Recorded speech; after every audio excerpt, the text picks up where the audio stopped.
नमस्कार दोस्तों, स्वागत है आपका अपने YouTube चैनल में देसी लाइफस्टाइल विद गौरव। तो दोस्तों, आज मैं आ चुका हूं अपने फार्म हाउस के बगल वाले बगीचे में। तो आइए आपको दिखाता हूं आज यहां पर नया क्या है। तो ये देखिए दोस्तों, हमारे कटहल के पेड़ों में फल लग चुके हैं कटहल के। और देखिए कितने ढेर सारे फल लगे हैं। और दोस्तों, हमारे इस बगीचे में 5 पेड़ आंवले के हैं, जैसा कि आप लोग देख सकते होंगे ये। और 5 पेड़ कटहल के हैं और 3 पेड़ ये आम के भी हैं यहाँ पे, ये दिख रहा होगा आपको। और वो एक पेड़ समी का है, समी भगवान का। और एक पेड़ अमरूद का और एक पेड़ बैर का भी, ये देख सकते हैं आप लोग हमारे बगीचे में, फार्म हाउस के बगल वाले।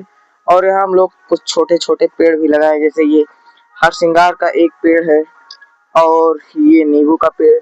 और हरसिंगार का उधर भी एक पेड़ लगाया हमने, छोटा सा। शायद आपको दिख पा रहा होगा कि नहीं, आगे चल के आपको दिखाता हूँ। ये देखिए, हमने यहाँ भी छोटा सा पेड़ लगाया हरसिंगार का, ये। बाकी दोस्तों, कमेंट में जरूर बताइएगा वीडियो आपको कैसी लगी। और वीडियो अच्छी लगी हो तो वीडियो को लाइक कर दें, और ऐसी वीडियो देखने के लिए अपने भाई के चैनल को सब्सक्राइब भी जरूर से कर दें। इसी के साथ धन्यवाद, जय श्री राम।